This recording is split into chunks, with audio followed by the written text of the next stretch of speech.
Now we have the example problem जिसमें आपने gun को जो है वो फायर किया है विद द वेलोसिटी जो है वो 100 मीटर पर सेकेंड। ठीक है, इससे अब bullet of mass 20 gram is fired from gun.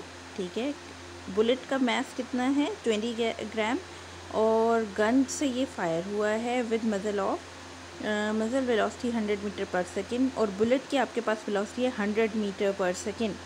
Find the recoil of the gun if its mass is 5 kg। आपने रिकॉइल ऑफ गन जो है वो फाइंड करना है, मीन्स उसकी जो रिकॉइल वेलोसिटी है वो फाइंड करनी है जब उसका मास 5 kg है।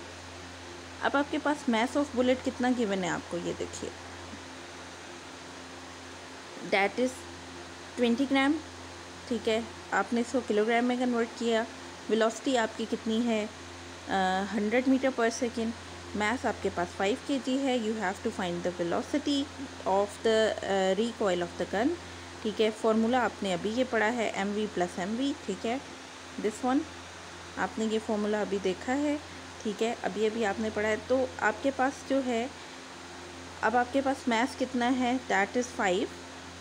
वेलोसिटी आपने फाइंड करनी है, गन का मास भी है और वेलोसिटी आप यहाँ पे पुट करें और यहाँ से v की वैल्यू आप निकाल लें। माइनस साइन आपके पास आएगा, दैट्स मीन गन ने रिकॉइल किया है in the opposite direction. Bullet जो है वो इस डायरेक्शन में अगर मूव किया तो गन ने ऑपोजिट डायरेक्शन में, बैकवर्ड डायरेक्शन में मूव किया।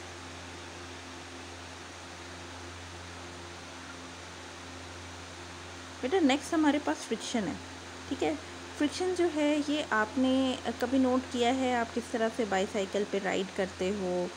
ठीक है, क्यों ये स्टॉप हो जाती है जब आप पैडल को स्टॉप करते हो, किस तरह बॉल स्टॉप हो जाती है मूव करते करते, किस तरह से नेचुरली जो है हर जो ऑब्जेक्ट है, ठीक है, वो स्टॉप करता है। किसी भी तरह की कोई फोर्स लगती है उसके ऊपर जिससे वो स्टॉप करता है। ठीक है, लेकिन ये ऐसी फोर्स है जो कि ना सिर्फ ऑब्जेक्ट को मूव कराती है लेकिन वो स्टॉप भी करती है। ठीक है, तो that is known as friction. ठीक है, the force that oppose the motion of object is called friction. ऐसी फोर्स जो कि अपोज करती है किसी भी ऑब्जेक्ट के मोशन को, दैट इज़ द फ्रिक्शन।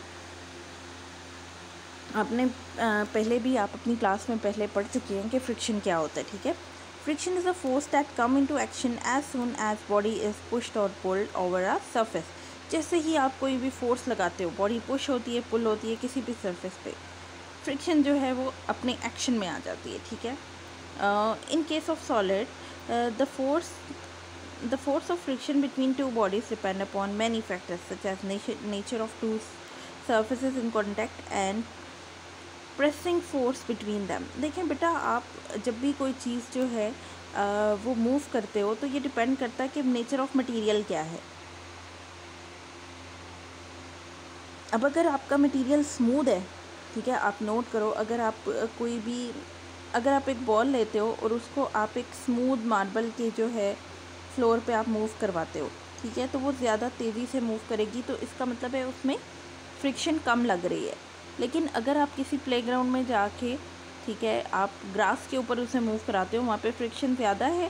ठीक है, तो वहाँ पे जो है आपकी जो बॉल है वो जल्दी से या टाइमली जो है ज़्यादा टाइम मूव नहीं करेगी, जल्दी रुक जाएगी। ठीक है, नेक्स्ट एक ये देख लें आप कि rub your palm over different surfaces such as table, carpet, polished marble surfaces and bricks. You will find smoother is the surface, easier to move over the surface.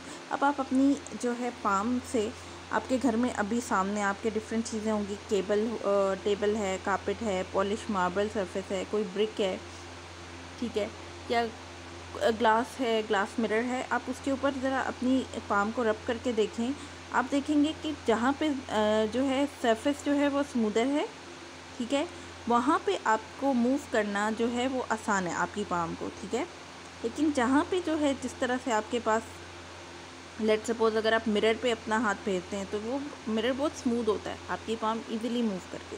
ठीक है, अगर आप कारपेट पे आप इस तरह से हाथ फेरते हो तो आपके लिए वहाँ पे फ्रिक्शन ज़्यादा है और फ्रिक्शन ज़्यादा होने की मदद से वहाँ पे आपका हाथ जो है वो मूव कराना आपको इतना इजी नहीं है, ठीक है। और ये भी बात याद रखिए कि जितना आप हार्डर किसी भी चीज़ पे अपनी पाम से ये भी एक्सपेरिमेंट करके देख लें कि जितना हार्ड आप अपनी पाम से फोर्स लगा के मूव करवाओगे एक सरफेस पे, उतना डिफ़िकल्ट हो जाएगा आपके लिए मूव करना। अब एक क्वेश्चन आपके माइंड में आ रहा होगा कि why friction opposes motion. Friction हमेशा मोशन को अपोज ही क्यों करती है। नो सरफेस, आपको पता है कोई भी सरफेस जो है वो परफेक्टली स्मूथ नहीं होती, दुनिया में कोई ऐसी चीज़ आइडियल नहीं है। A surface that appear smoother has pits and bumps that can be seen under microscope. कोई भी ऐसे सरफेस है जिस तरह से मिरर आपको नज़र आ रहा है, ठीक है, इट इज़ वेरी स्मूथ, ठीक है, लेकिन अगर आप अंडर माइक्रोस्कोप के देखें तो उसके अंदर पिट्स एंड बम्प्स हैं। पिट्स एंड बम्प्स क्या होते हैं, इस तरह छोटे छोटे छोटे छोटे छोटे छोटे, ठीक है, अप एंड डाउन आपको पिट्स एंड बम्प्स नज़र आ रहे होते हैं, छोटे छोटे छोटे up and down. Her surface जो है वो कोई भी इतनी स्मूथ नहीं है, उसमें अप्स एंड डाउन्स हैं, ठीक है, उनको कहते हैं पिट्स एंड बम्प्स। इन फिगर 3.17 ये आपको शो करिए wooden block with their polish surfaces. अब ये 2 वुडन ब्लॉक्स हैं, इनकी पॉलिश सर्फेसेस हैं, ठीक है, जो इन कॉन्टैक्ट है। अगर आप इसे मैग्नीफायर से इनके दरमियान में देखो, ठीक है, तो आपको कुछ गैप्स नज़र आएंगे। देखिए ऐसे नेकेड आई से आपको नज़र नहीं आएगा इनमें गैप है, दोनों स्मूथ है, आपको लगेगा दोनों एक दूसरे के ऊपर जो है वो टाइटली जो है वो प्रेस हुए हुए। लेकिन जब आप अंडर द माइक्रोस्कोप या मैग्नीफायर से देखोगे आपको उनके दरमियान में इस तरह के गैप्स नज़र आएंगे जो कि उनके कांटेक्ट जो है जिसकी मदद से उनका हुआ है, ठीक है। तो ये उनके दरमियान में क्या है, that is the friction.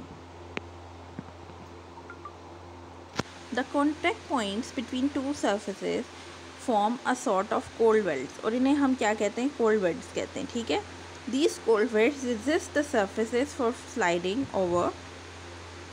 Over each other. और ये जो आपके पास कोल्ड वेल्ड्स हैं, ये जो अप्स एंड डाउन्स हैं, ठीक है, ये आपके पास रेजिस्ट करते हैं किसी भी सर्फेसेस को स्लाइड करने से। किसी भी सरफेस आप देखें, दो चीज़ें आपने एक दूसरे के ऊपर रख दी हैं, अगर कोल्ड स्पिड नहीं होंगे उनके दरमियान तो वो क्या होगा, उसके ऊपर खड़ा नहीं होगा, कोई भी चीज़ उसके ऊपर स्मूथली खड़ी नहीं होगी और वो क्या करेंगे, स्लाइड कर जाएंगे।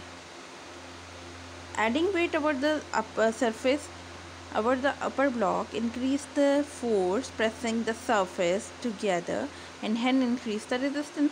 जैसे जैसे आप उसके ऊपर ज़्यादा फोर्स रखते जाओगे, ये देखिए ये एक ब्लॉक था, इसके ऊपर आपने एक और ब्लॉक रखा हुआ है, पहले इनका इन कांटेक्ट देखा है, अगर आप एक और ब्लॉक करोगे तो वो ज़्यादा फोर्स से उसे प्रेस करेगा और हार्डर आप, और इसके दरमियान में रेजिस्टेंस और ज़्यादा हो जाएगा और आपके लिए हार्डर हो जाएगा कि आप इनको मूव करवाओ, ठीक है।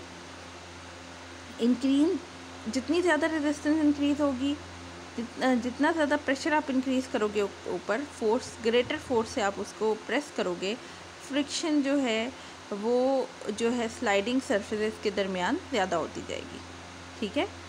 तो ये आपका आज का यहाँ तक का टॉपिक है, कल हम आगे जो है फ्रिक्शन की कुछ टाइप्स पढ़ेंगे, ठीक है।